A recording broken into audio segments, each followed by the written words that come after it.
अस्सलाम वालेकुम। मैं हूं आपका होस्ट तासीर। आज रात मैं आपको तीन ऐसे लोगों से मिलवाने वाला हूं जो रात के पेशावर हैं, जो तब चलते हैं जब बाकी दुनिया सो जाती है, जिनके लिए सुनसान हाईवेज एक आम बात है, जिनके लिए रात का गहरापन कोई अजनबी नहीं, क्योंकि कुछ रातें ऐसी होती हैं जो इंसान को हमेशा के लिए बदल देती हैं। कुछ चीजें ऐसी होती हैं जो आंखों के सामने आ जाएं तो कोई भी रास्ता कभी पहले जैसा नहीं रहता। आज की कहानियां तीन ऐसे ही ट्रक ड्राइवर्स की हैं, तो लाइट्स थोड़ी कम करो, वॉल्यूम बढ़ाओ और कहीं मत जाना, क्योंकि ये कहानियां शुरू होने के बाद बीच में छोड़ना बहुत मुश्किल होगा। शुरू करते हैं आज की कहानी से।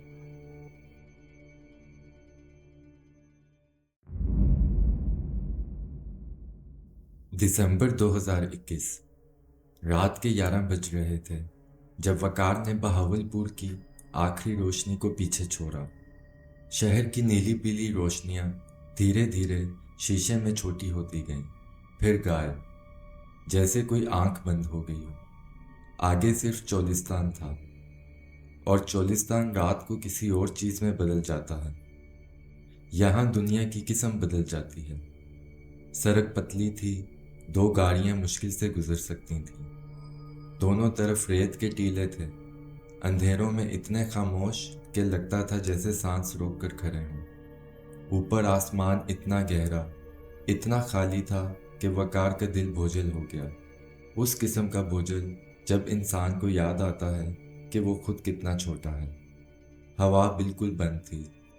चोलिस्तान में कभी कभी ऐसा होता है, जब हवा रुक जाए तो एक ऐसी खामोशी उतरती है जो जहन में घुस जाती है। वकार अपनी सांस की आवाज़ सुन सकता था, अपने दिल की धक धक महसूस कर सकता था। टायर्स के नीचे से रेत की सरसराहट, यही एक आवाज़ थी जो दुनिया में बाकी थी। उसने थर्मस से चाय डाली। रेडियो पर पुराना गाना था, मेहंदी हसन की आवाज़ में, धीमी, दूर से आती हुई, जैसे किसी और वक्त से। वकार ने एक घूंट लिया। सड़क सीधी थी, रात ठीक जा रही थी। फिर हेडलाइट्स ने कुछ पकड़ा। वकार का पाँव ब्रेक की तरफ गया, खुद ब खुद, जैसे जिस्म ने पहले देखा, दिमाग से भी पहले। उसने आंखें सिकोड़ी, देखा, दोबारा देखा। सड़क के बिल्कुल बीच में एक सफ़ेद गाड़ी खड़ी थी, ना दाएं ना बाएं, सीधी येलो लाइन पर, जैसे रात ने वहां उसे रख दिया हो। हैजर्ड लाइट्स चल रही थीं, लाल लाल झिलमिलाहट।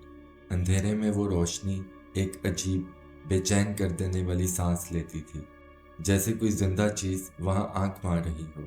डीजल इंजन की गुड़ बंद हो गई जब वकार ने ब्रेक्स दबाई। ट्रक रुका। वकार ने हाथ स्टीयरिंग पर टाइट किए। कुछ मिनट सिर्फ वहां बैठा रहा। आंखें गाड़ी पर गड़ी। कोई नहीं था उसके अंदर, कोई मूवमेंट नहीं थी, सिर्फ वो लाल रोशनी, धक धक धक, पूरी खामोशी में। और पैसेंजर साइड का दरवाज़ा खुला हुआ था, खुला हुआ, जैसे कोई अभी अभी एक सेकंड पहले बाहर निकला हो। कोई मुसीबत में होगा, उसने सोचा। रेगिस्तान में रात को अकेला कुछ भी हो सकता है। उसने इंजन बंद किया, टॉर्च उठाई, ट्रक से निकला। कदम बढ़ाए तो पाँव रेत में दब गए। उस खामोशी में वकार ने एक बार रुक के इधर उधर देखा। रेत के टीले दोनों तरफ साए बना रहे थे। हेजर्ड लाइट्स की लाल रोशनी उन पर फैली थी, और वो साए हिलते हुए से लगते थे, एक दूसरे में ढलते हुए, जैसे अंधेरे में कुछ था जो अभी तक नजर नहीं आ रहा था। यहाँ कोई नहीं, उसने अपने आप से कहा। तुम थक गए हो बस। गाड़ी करीब से एक पुरानी मेहरान थी, सफ़ेद रंग, जिस पे वक्त ने धब्बे डाल दिए थे, जंग के दाग जिन्हें पेंट वर्क ने ढकने की कोशिश की थी। वकार ने टॉर्च अंदर मारी। खाली, पिछली सीट खाली, आगे सिर्फ एक पीला दुपट्टा। ऐसे पड़ा था जैसे कोई अभी अभी उठा हो। चाबी इग्निशन में लगी थी। इंजन थोड़ा गीला था, जैसे काफ़ी देर से चल रहा हो। एक पर्स एक तरफ खुला हुआ कार्ड, कुछ पैसे, एक छोटी सी फोटो जिसमें एक औरत थी, घर के अंदर मुस्कुराती हुई। पानी की आधी बोतल, ठंडा नहीं था, थोड़ा गर्म, जैसे हाल ही में लिया था किसी ने। वकार ने टॉर्च से इधर उधर देखा। रोशनी टीलों पर फिसलती थी, मगर कुछ कदम दूर जाके अंधेरे में खो जाती थी। कोई भी उन टीलों के पीछे से बाहर आ सकता था। वकार की टॉर्च उस अंधेरों में कुछ नहीं देख सकती थी, और अगर वहां कुछ था तो वो वकार को देख सकता था। ये ख्याल आके गुजर गया। फिर भी उसने बूट खोला। बूट में 3 बोरियां थीं, पुरानी, मैली कुचैली, कसी हुई। एक मोटी रस्सी 3 बोरियों से गुजरती थी, उन्हें एक साथ बांधती थी जैसे पार्सल। बोरियां भारी थीं। वकार ने एक को हाथ लगाया और एक अजीब सा वजन महसूस हुआ। अंदर कुछ था, कुछ जो डिस्ट्रीब्यूट था। ऐसे नहीं जैसे अनाज या पत्थर होते हैं, ऐसे जैसे कोई गंदी स्मेल थी, थोड़ी सी मिलावट से भरी, मीठी सी, नीचे से आती हुई। जैसे कुछ था जो वहां होना नहीं चाहिए था, मगर था। वकार की उंगलियां बोरी के कपड़ों को छू रही थीं कि तभी एक जोरदार धमाका हुआ। इतनी जोर की आवाज कि वकार का सर सीधा गाड़ी की छत से टकराया। टॉर्च उसकी उंगलियों से फिसल के रेत में जा गिरी। रोशनी बुझी। अंधेरा, पूरा अंधेरा। वकार का दिल एक सेकंड के लिए लगा जैसे रुक गया। सच में रुक गया। फिर तेजी से दोबारा चलने लगा। बंदूक करीब, बहुत करीब। मगर चोलिस्तान में रेत की वजह से आवाज का रुख नहीं पता चलता था। लगता था हर तरफ से आए, हर टीले के पीछे से। वकार ने कुछ नहीं सोचा और भागने लगा। रेत में कदम दबके, एक आध बार गिरा, हाथ जमीन पर गए, अंधेरे में उठा और भागता रहा। टॉर्च नहीं थी, सिर्फ वो लाल हेजल रोशनी जो रास्ता बता रही थी। ट्रक तक पहुंचा। दरवाजा, अंदर, हाथ इग्निशन में कांप रहे थे। चाबी मिस हो गई। दोबारा लगाई, फिर मिस हो गई। बाहर रेत में से आवाज आई, मर्द की आवाज, भारी, गहरी, करीब आती हुई। रुक जा यार। वकार के हाथ और तेज हो गए। इंजन स्टार्ट हुआ और फुल रेस दबा दी। ट्रक सड़क पर था, आगे भाग रहा था। वकार का दिल इतनी तेजी से धड़क रहा था कि उसने अपनी गर्दन में नाप फील की। मिरर में देखने की हिम्मत नहीं थी, फिर भी देखा। मेहरान की हेडलाइट्स सीधी पीछे, करीब आती हुई, गहरा अंधेरा चीरता हुआ। उसने फोन उठाया। हाथ इतने कांप रहे थे कि नंबर एक बार गलत लग गया। उसने दोबारा पुलिस का नंबर मिलाया। आगे से कोई बोला, हाँ बताइए। और तब मेहरान ओवरटेक कर चुकी थी। सीधा आगे निकलकर ब्रेक मार दी। ट्रक बहुत मुश्किल से रुका, इतना करीब के हेडलाइट्स ने वकार को अंधा कर दिया। हॉर्न बजने लगा, लगातार, एक के बाद एक। बीच डेजर्ट में वो हॉर्न की आवाज किसी चीख जैसी थी जो कहीं दूर तक जाती थी, दूर तक, और फिर खामोशी वापस आ जाती थी। ऐसे लगा ये आखिरी पल है जिंदगी, बस अभी यहीं खत्म होने वाली है। और तभी दूर से पुलिस मोबाइल की नीली लाल रोशनी चमकी। मेहरान एक झटके से दाएं मुड़ी और सीधी रेत में घुस गई, टीलों के पीछे, अंधेरे में, जैसे वो कभी थी ही नहीं। कोई ट्रेस नहीं, कोई आवाज नहीं, सिर्फ अंधेरे रेत के टीले जो वहां खड़े थे जैसे पहले से खड़े थे और हमेशा खड़े रहेंगे। पुलिस आई। इमरान ने रिपोर्ट की। उन्होंने कहा जांच होगी, पर उनका फोन आज तक नहीं आया। वकार ने मुझे एक बात कही जो मैं कभी नहीं भूल सकता। उसने कहा, तासीर भाई, मैं आज तक नहीं जानता उन बोरियों में क्या था। मुझे ये सोच ही खौफजदा कर देती है कि न जाने उन बोरियों में क्या था। मगर मुझे एक बात का पता है, वो बंदा प्रैक्टिस था, बहुत होशियार। उसने पहले भी किया था, ये बार बार किया था, और शायद उस रात के बाद भी करता रहा। वो रुक गया, बाहर की तरफ देखा, फिर आहिस्ता बोला, और वो औरत की फोटो जो पर्स में थी, वो मुस्कुराती हुई थी, घर के अंदर, जैसे सेफ थी, जैसे घर पर थी। आज वकार चोलिस्तान हाईवे पर रात को अकेला नहीं जाता। और अगर मजबूरन जाता भी है तो किसी भी रुकी गाड़ी के पास नहीं रुकता, चाहे हेजर्ट लाइट्स जलती हों, चाहे दरवाज़ा खुला हो, चाहे कोई भी आवाज़ आए अंधेरों में से। रुक जा यार, पर वो नहीं रुकता। 2018 की बात है।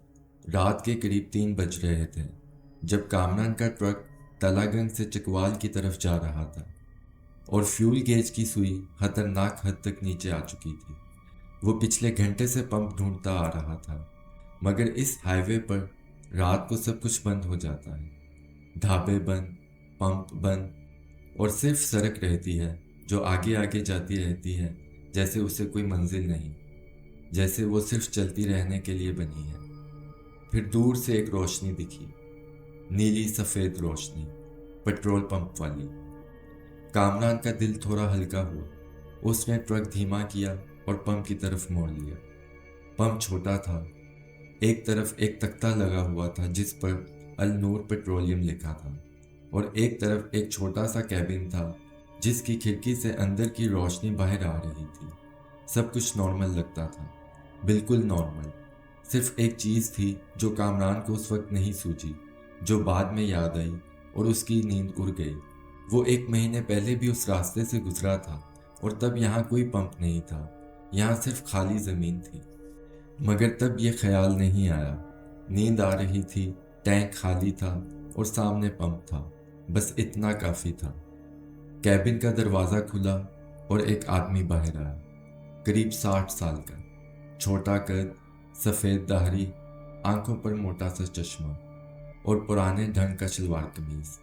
वो मुस्कुराया, एक ऐसी मुस्कुराहट जो सिर्फ बुजुर्ग लोगों के पास होती है, गहरी, इत्मीनान वाली, जैसे उन्हें कोई फिक्र नहीं दुनिया की, जैसे वो कुछ जानते हैं जो बाकी लोग नहीं जानते। उसने बिना कुछ पूछे पंप उठाया और ट्रक में डालना शुरू कर दिया। कामरान कैबिन से बाहर निकला और उस बुजुर्ग के पास खड़ा हो गया। रात भारी थी, ठंड थी, आसमान पर तारे थे और इस पंप पर सिर्फ ये दो थे और दूर दूर तक कोई नहीं। भाई साहब, चकवाल कितना दूर है अभी? कामरान ने पूछा, सिर्फ बात करने के लिए। सुनसान रात में कोई आवाज़ चाहिए थी।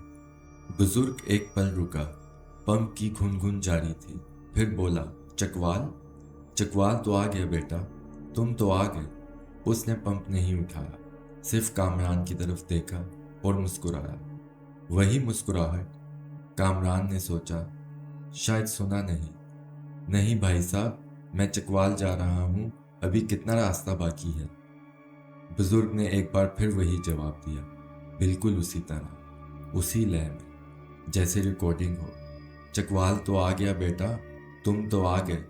फिर वो वापस काम में लग गए, जैसे ये बात नॉर्मल थी, जैसे कुछ हुआ ही नहीं।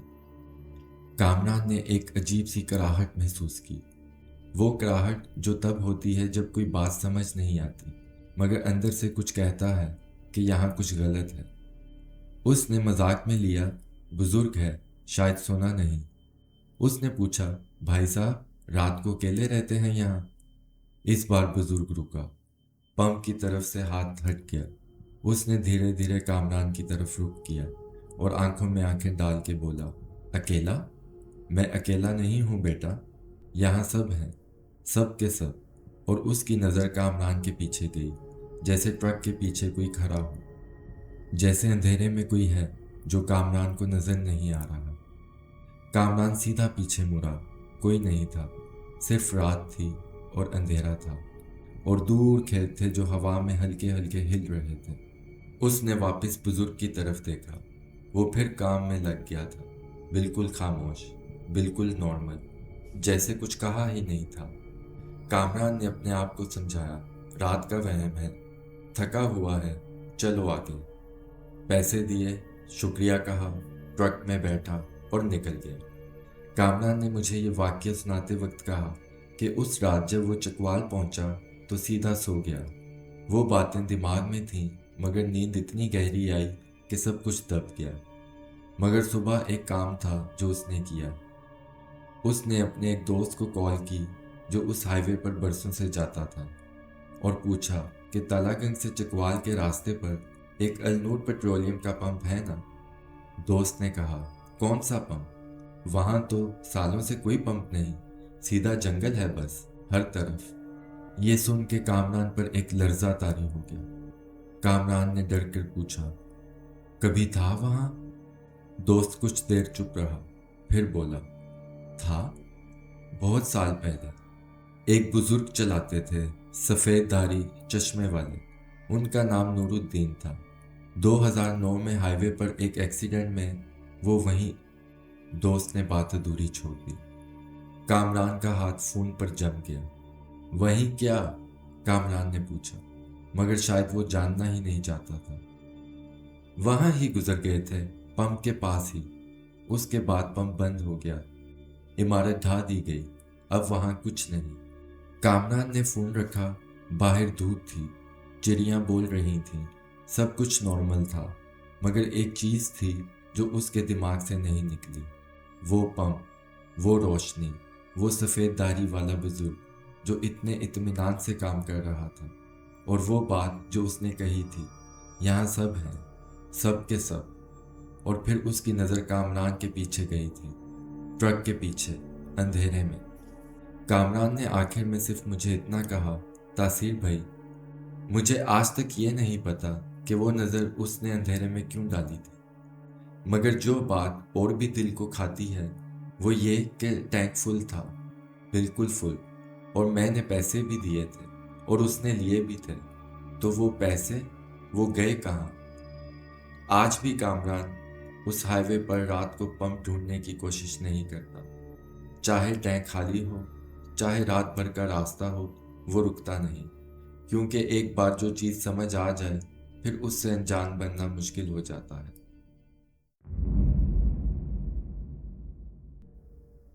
ये तीसरी कहानी, ये सबसे ज़्यादा दर्दनाक है। इसलिए नहीं कि इसमें कोई रूह थी या कोई गायब की चीज़, इसलिए कि इसमें इंसान थे, सोचने वाले, प्लान करने वाले, शिकार ढूंढने वाले इंसान। और कभी कभी इंसान किसी भी रूह से, किसी भी भूत से, किसी भी अनजानी चीज़ से कहीं ज़्यादा ख़तरनाक होते हैं। क्योंकि रूहों से बच भी जाओ, लेकिन इंसान पीछा नहीं छोड़ता। मार्च 2022 की बात है। सर्द रातें ख़त्म होने वाली थी, मगर अभी पूरी तरह गई नहीं थी। वो बीच का वक्त था जब रात को हवा में एक गहरा नशा भरा था, और सुबह होने तक वो नशा और गहरा हो जाता था। नदीम उस रात डीआई खान से मुजफ्फरगढ़ जा रहा था, अकेला, इंडस हाईवे पर, जहाँ एक तरफ इंडस दरिया है, जिसकी खामोशी रात को और भी गहरी हो जाती है, और दूसरी तरफ जंगल है जिसके अंधेरे में कोई सरोपा नहीं होता, जहाँ दरख्तों के अकेले साए आसमान के खिलाफ खड़े होते हैं, जैसे कोई पुराना भूला हुआ लश्कर हो जो अपनी जगह पर खड़ा खड़ा पत्थर बन गया हो। घंटों से हाईवे पर कोई नहीं था। नदीम ने पीछे मुड़ के देखा, सिर्फ अंधेरा। आगे देखा, सिर्फ अंधेरा, और बीच में वो, अपना ट्रक, अपनी हेडलाइट्स, और वो पतली सी सड़क जो दूर दूर तक सीधी जाती थी, जैसे ये दुनिया सिर्फ एक सीधी लकीर है और उसके आगे कुछ नहीं। नींद आ रही थी। घंटों की ड्राइविंग के बाद आंखें अपनी मर्जी से बंद होना चाहती थीं। उसने सोचा, थोड़ी देर रुक लेता हूँ, 2 घंटे की नींद, फिर सुबह होने तक मुजफ्फरगढ़ पहुँच जाऊँगा। ट्रक सड़क के किनारे लगाया, इंजन बंद किया, सीट पीछे की और आंखें बंद कर ली। बाहर सिर्फ दरिया था, इंडस की धीमी, खामोश, गहरी वो आवाज़ जो सुनने में सुकून देती है, मगर रात को सन्नाटे में कुछ और ही लगती है, जैसे कोई बहुत बड़ा, बहुत पुराना वजूद सांस ले रहा हो, ठहरे हुए इंतज़ार में। करीब आधे घंटे बाद नींद टूटी। पहले नदीम को समझ नहीं आया कि किस चीज़ ने जगाया। सिर्फ एक एहसास था, एक हल्की सी बेकरारी, जैसे कोई चीज़ गलत हो। फिर उसने आंखें खोली और बाहर देखा। हेडलाइट्स बंद थी, मगर डोर से एक चीज़ नज़र आ रही थी। सड़क पर दूर कुछ पड़ा था। उसने टॉर्च उठाई, बाहर निकला और टॉर्च की रोशनी मारी। सड़क पर एक कपड़ा पड़ा था, औरत का दुपट्टा, नीला, थोड़ा भीगा हुआ, सड़क के बिल्कुल बीच में। ऐसे पड़ा था जैसे हवा ने उड़ा के रख दिया हो। मगर हवा उस रात बिल्कुल बंद थी, एक पत्ता भी नहीं हिल रहा था। नदीम ने टॉर्च इधर उधर मारी, कुछ नहीं, सिर्फ वो दुपट्टा और उसके आसपास की खाली सड़क। वो वापस ट्रक में बैठा, सोचा हवा में उड़ आया होगा खेत से, कोई बात नहीं। आंखें बंद की, मगर नींद नहीं आई। कुछ देर बाद वो फिर बाहर निकला। इस बार टॉर्च की रोशनी में उसने देखा कि और आगे एक जोड़ी जूतियां थीं, औरत की जूतियां, सड़क के बीच में, एक तरफ नहीं, सीधी बीच में, एक दूसरे के साथ, जैसे कोई वहां खड़ी थी और फिर हवा में घुल गई। सिर्फ जूतियां रह गईं, सिर्फ वो निशान रह गया कि कोई था। नदीम के पैर जमीन पर जम गए। टॉर्च आगे बढ़ाई और आगे, और कपड़े, एक कुर्ता, एक चुन्नी, फिर और आगे कुछ छोटे कपड़े, बच्चों के, एक छोटी सी कमीज, सीधी सड़क पर ऐसे बिछी हुई जैसे कोई सो रहा उसमें, मगर अंदर कोई नहीं था। और फिर एक छोटा सा जूता, सिर्फ एक, दूसरा कहीं नहीं था, बस एक जूता, अकेला, सड़क के बीच में। और वो एक जूता इतना छोटा था कि नदीम की छाती में दर्द हुआ। कोई 3-4 साल का बच्चा था, कोई बहुत छोटा बच्चा। नदीम का दिल कह रहा था, वापस जा, ट्रक में बैठ, ये तेरी जिम्मेदारी नहीं। मगर एक छोटी सी कमीज थी, एक छोटा सा अकेला जूता था। अगर सच में कोई छोटा सा बच्चा था इन जंगलों में, इस रात में, अकेला, तो क्या वो मुंह फेर सकता था?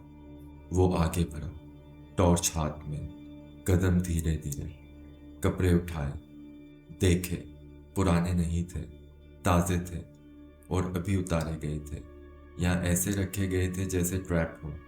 नदीम का जहन एक सेकंड के लिए रुका, ट्रैप? मगर फिर एक तरफ से आवाज आई और उसके जहन की सारी सोचने की सलाहियत एकदम खत्म हो गई। आवाज जंगल की एक तरफ से आई, बच्चों की चीख, तेज, डरावनी, बेबस, एक आध सेकंड की, फिर एकदम खत्म, जैसे किसी ने दबा दी हो, जैसे कोई हाथ किसी छोटे मुंह पर रख दिया हो। नदीम की टॉर्च हाथ में कांपी, रीढ़ की हड्डी में सर्द लहर दौड़ी, वो लहर जो सिर्फ तब आती है जब इंसान का दिल जानता हो कि जो आपने सुना वो सुनना नहीं चाहिए था, कि जो महसूस हो रहा है वो कुछ ऐसे की शुरुआत है जिसका अंजाम खामोशी। फिर दूसरी तरफ से बिल्कुल वही चीख, उसी पिच में, उसी तरह, एक सेकंड, फिर खत्म। नदीम का पैर जमीन पर रुक गया। कुछ था जो बिल्कुल गलत था। ये चीख एक सी थी, 2 बार, 2 अलग जगहों से, मगर बिल्कुल एक सी। कोई बच्चा ऐसे नहीं चीखता, कोई जिंदा चीज ऐसे नहीं चीखती कि बिल्कुल वैसे ही आवाज दूसरी जगह से आए। ये रिकॉर्डेड थी, किसी ने बजाई थी। नदीम ने टॉर्च जंगल की तरफ घुमाई और आंखें तेजी से हर तरफ दौड़ाई। और तब दरख्तों के बीच में एक चीज चमकी, एक बड़ा काला स्पीकर, पोर्टेबल, कुछ लोगों के हाथों में था। 3-4 लोग थे, काले कपड़े, चेहरों पर कुछ बंधा हुआ, और वो स्पीकर उनके बीच में था। टॉर्च की रोशनी उन पर पड़ी तो वो दरख्तों की आड़ में घुस गए, मगर वो एक सेकंड, वो एक लम्हा नदीम के लिए काफी था। वो साफ नजर आए थे और सड़क की दूसरी तरफ एक और आदमी था जो कपड़े सड़क पर बिछा रहा था, जो नदीम के बाहर आने पर पीछे हट गया था, जो इंतजार में था। ये एक ट्रैप था, ये सब एक ट्रैप था। कपड़े ताकि नदीम रुके, बच्चों की चीख ताकि नदीम जंगल में जाए, और जंगल में जो था वो इंतजार में था, पूरी तैयारी के साथ। नदीम ने मुझे बताया कि उस एक सेकंड में जब ये सब समझ आया, उसके अंदर एक ऐसी कराहट आई जो आज भी नहीं गई। इसलिए नहीं कि वो डरा था, इसलिए कि उसने सोचा, ये लोग वहाँ कितनी रात से हैं, ये कपड़े कितनी रात से सड़क पर बिछाते हैं, और मेरे से पहले कितने और गुजरे होंगे इस सड़क से, और क्या वो सब बच गए? नदीम ने वो सोचना बंद किया और भागा। सीधा मुड़ा, कदम बढ़ाए, अंधेरे में पत्थर से टकराया, गिरा, हाथ छिल गए, उठा, फिर भागा। जंगल से एक आवाज आई, मर्द की, तेज। नदीम ने नहीं सुना, नहीं सुनना चाहता था। ट्रक तक पहुंचा, दरवाजा खींचा, अंदर चढ़ा, हाथ लॉक पर गए, लॉक किया, फिर इंजन। हाथ कांप रहे थे, चाबी इग्निशन में बार बार मिस हो रही थी। बाहर जंगल से आवाजें आ रही थीं, कदम थे, कोई आ रहा था। इंजन स्टार्ट हुआ और तभी पीछे से ट्रक से कुछ टकराया, इतना भारी कि ट्रक हिला। किसी ने कुछ फेंका था, दूर से नहीं, बिल्कुल करीब से। वो लोग बाहर आ चुके थे, सड़क पर थे, और क्रैक। पैसेंजर साइड की खिड़की में एक लंबी गहरी दरार आ गई। शीशे के टुकड़े सीट पर गिरे, नदीम के हाथ पर गिरे।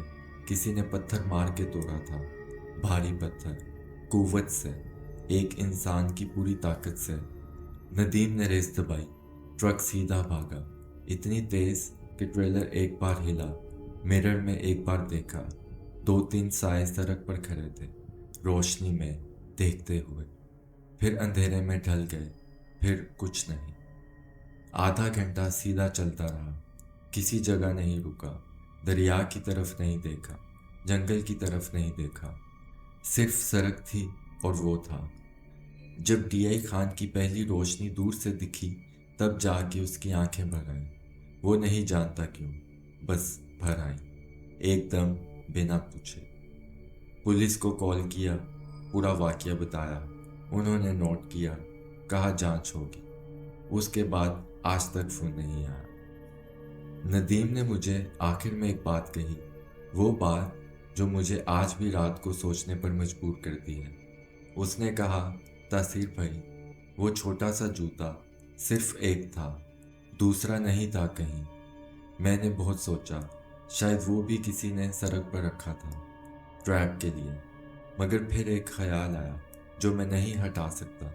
अगर वो सच में किसी बच्चे का था और वो बच्चा वहाँ था उनके साथ, तो उसने बात अधूरी छोड़ दी। मैंने पूछा, फिर क्या? उसने कुछ नहीं कहा, बस खिड़की के बाहर देखता रहा। आज भी नदीम इंडस हाईवे पर रात को अकेला नहीं जाता, और अगर जाता भी है, सड़क पर कोई भी चीज देखे, कोई भी आवाज सुने, रेस दबा देता है, सीधा, बिना रुके। क्योंकि ये सवाल होते हैं जिनके जवाब ढूंढने से सिर्फ और सवाल मिलते हैं, और कुछ रातें होती हैं जिन्हें याद करने से वो रात और करीब आ जाती है।